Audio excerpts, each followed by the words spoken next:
If you clicked on this video, you're probably wondering why you don't feel creative. And if you do consider yourself a naturally creative person, you might be wondering why you're not making creative works, especially in an age filled with tools that enable it. But what if I told you everything you knew about creativity was a lie? And the people that are known, revered, and even paid for being creative all follow roughly the same principles to get them where they are today. I'm gonna break this into 3 steps.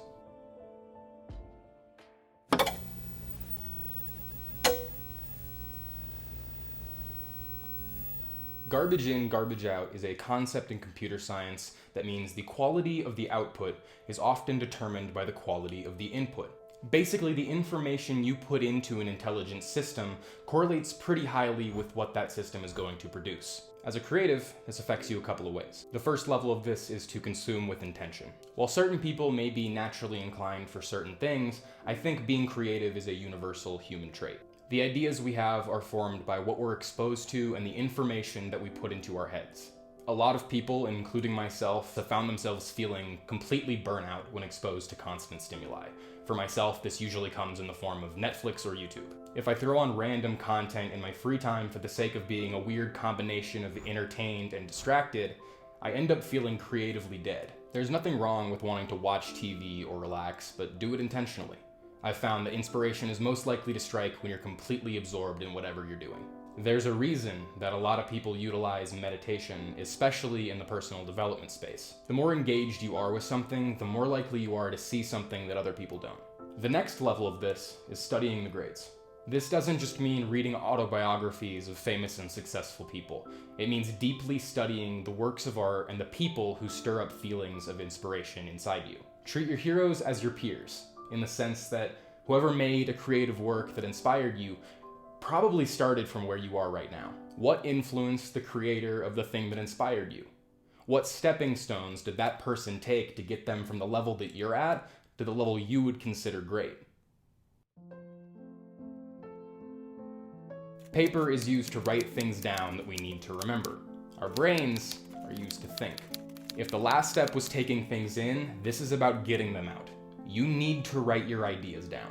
Not only will this save you from forgetting, but every time I do this, the idea seems to come to life a little more and make getting to the next step in the creative process that much easier. And it's the reason why I was able to make this video at all. The advanced way to do this is to create what I like to call idea systems. Taking notes and writing down your ideas can be valuable, but if those thoughts go into a notebook that you're never going to see again, there isn't much of a point to it. Idea systems are a way of tracking your ideas over a longer period of time so you can consistently build on them. If you watch videos like this often, then you probably know who this guy is. Thomas Frank, personal development YouTuber and one of my creative role models, put out a YouTube video tracker on Notion, and it's a perfect high-level example of an idea system.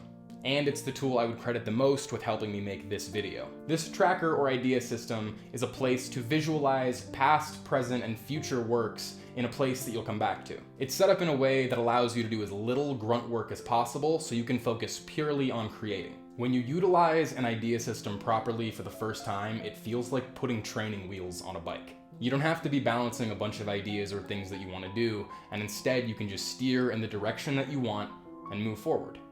Thomas Frank isn't the only person to use this kind of system.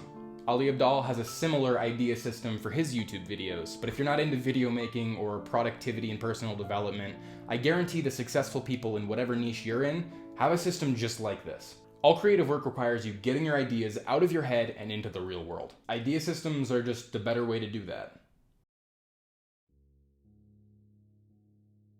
Perfectionism is something that has crippled me creatively my entire life. There's a story in the book Art and Fear. It talks about a ceramics teacher who on the first day divides the class into 2 groups. All those on the left side of the class would be graded purely on the quantity of their work, and all those on the right purely on the quality.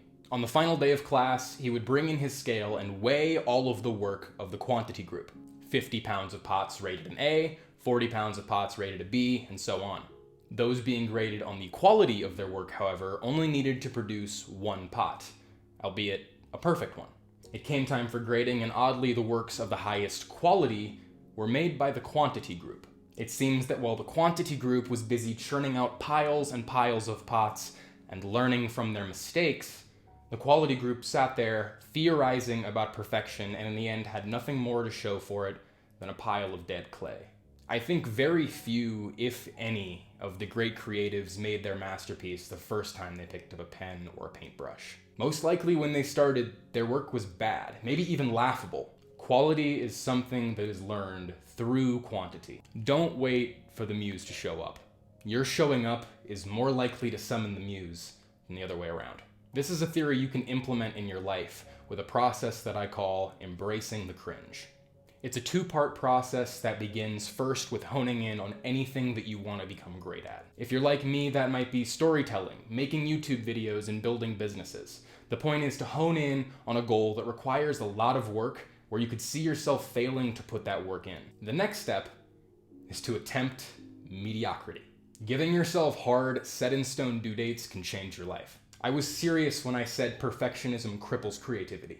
After 10 years of wanting to make YouTube videos, the thing that made me consistently upload once a week was a quote from Ali Abdaal that went something along the lines of, "Your first 100 videos will probably be shit, so why not try to get them out of the way as fast as possible?" I think this applies to learning anything. I realize that if I set the bar low enough that I can never miss an upload, if I allow myself to attempt mediocrity, the perfectionist inside me won't let those videos be complete shit. But it will take away the final decision from the perfectionist that can cost you an entire creative project. And that's to upload, to publish, to show someone. When it comes to creating, I think rules and restrictions can actually generate creative solutions more often than a space without them. To recap, I think you should find the thing you want to become great at and fail at it publicly every day until you don't. And publicly is key here. Nobody cares about the artist who got lucky and draws a good portrait their first time. No one cares about the one-hit wonder pop star with one big song.